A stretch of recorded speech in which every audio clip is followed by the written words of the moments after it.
Xin chào các bạn, chào mừng các bạn đã đến với Khoa Nguyen English. Thì trong cái chuỗi video series này, mình sẽ giới thiệu với các bạn những cái speaking sample về kỳ thi IELTS. Thì những cái câu hỏi trong những cái chuỗi video series này đều đã được lấy từ những kỳ thi IELTS thật. Vì vậy, hy vọng qua cái chuỗi video series này sẽ giúp cho các bạn có thể tự ôn IELTS một cách hiệu quả hơn, nhất là về cái module speaking. Nào, các bạn hãy đón xem nhé. Let's talk about your favorite place.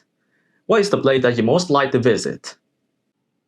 I also like to visit significant historical locations as they are sensational and bear the history in them. I like to visit museums, and in particular, the British Museum is my favorite. It has a very rich collection and the whole museum is spectacular. Why do you like it? The British Museum offers an enriching experience and has over 8 million exhibits. The museum takes me back in time to an ancient era of human development and civilization. The entire museum is devoted to the history and the culture of mankind, which exhibit from all continents. I find it highly entertaining, exquisite, and educational. How often do you go there? I have been to this museum twice, and I would say I would go there again next year. Thus, my visit frequency to this museum is once in a year or so for the last few years. The collection of this museum is so overwhelming that I'm yet to finish observing all the items that are on display. On top of that, they add more items to their collection each year. Is it easy to travel there? Yes, it sits right at the heart of London. If you're in London, you can take a bus there or a taxi or drive there if you have a car. If you are a foreigner, then there are tours that will take you directly from the airport or your hotel to the museum. Is it a popular place for other people to visit? This museum is visited by more than 7 million people each year, and the number talks for itself. There's hardly any history, arts, and museum lover who has not been in London and missed the chance to pay a visit to this museum. I believe it is one of the most famous and most visited museums in the world.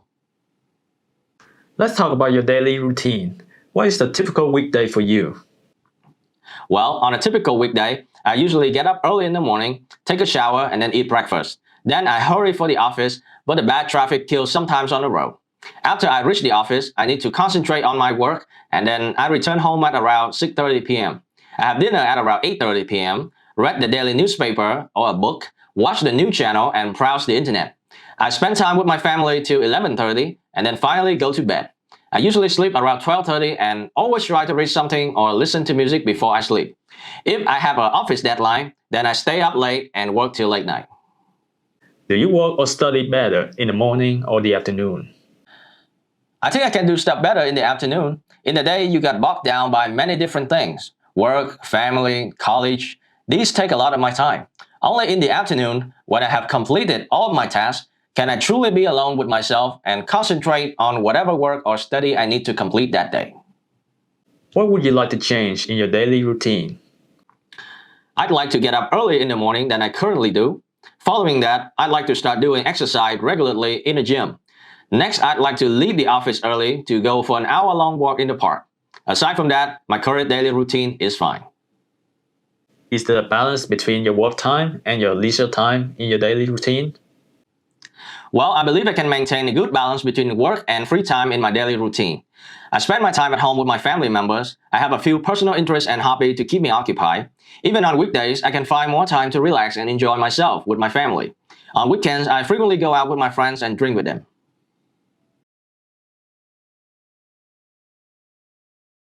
So that's the end of part 1. We're going to move on to part 2. In part 2, I'm going to give you a topic and I want you to prepare the answer for 1 minute, and then you will have 1 to 2 minutes to give a speech about that topic. Are you ready to begin? Okay, your 1 minute preparation time begins now.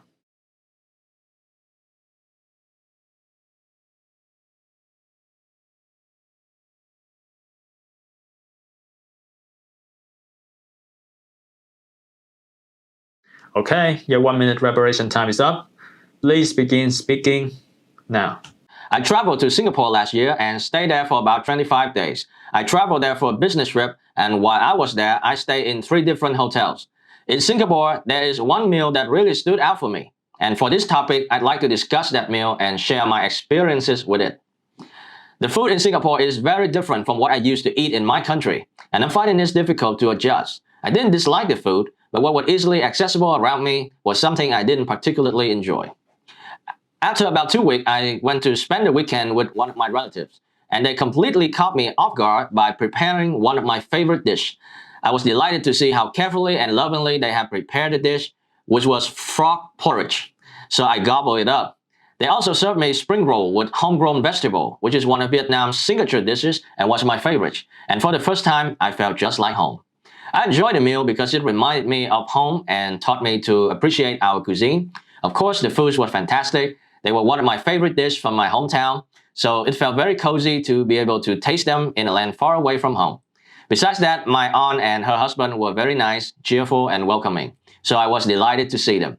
Overall, it was a wonderful meal shared with wonderful relatives.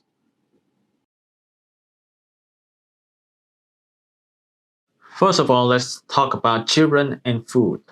What is the best age for a child to learn to cook and why? It all depends on what you mean by cook. If you mean helping dump ingredients into a bowl, they are capable of helping at the age of 2-3 years. If you mean chopping vegetable or meat and using the stove or oven, the child should be older. When a child expresses an interest in and excitement about cooking, I believe you can begin the process of introduction. One of the most important considerations should be safety. There are many dangerous objects in the kitchen, and if they are not handled properly, they can seriously injure a child. Whose responsibility is it, in your view, to teach children to eat healthily? I believe that parents have a significant influence on their children's eating habits. I mean, parents have a lot of control over what types of food their children eat.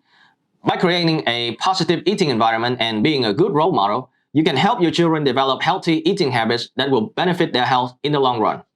That is, surrounding children with rich, nutritious food like vegetable or dairy products, while avoiding junk food or other high-calorie foods like chocolate, candy, and so on. Do you think children will eat more healthily in the future? Indeed, I do. People nowadays, I believe, pays more attention to healthy food because health awareness among both young and old people had increased.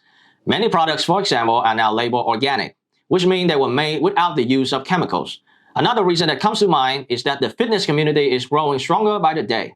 Fitness influencers, for example, frequently inspire people to eat healthier, and the majority of their followers, particularly children and teenagers, listen to their idols and try to replicate their diets. And future parents, I mean the next generation of parents, will be more educated, and I believe they will consult professional dietitians to provide their child with the best diet possible.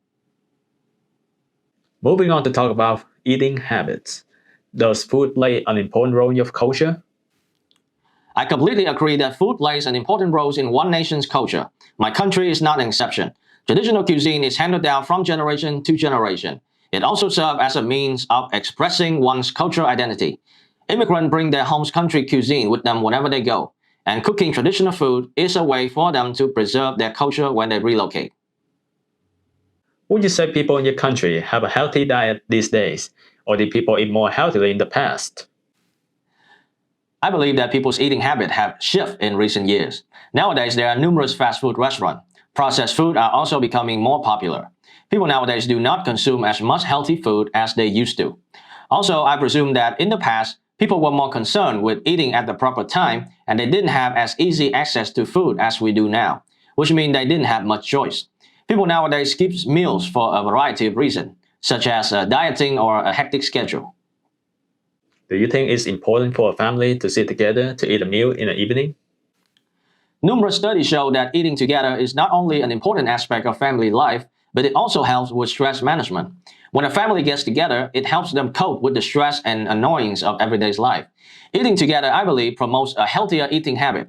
Because who would want their family member to eat unhealthy foods, right? So that's the end of the IELTS speaking test. Congratulations. Have a nice day.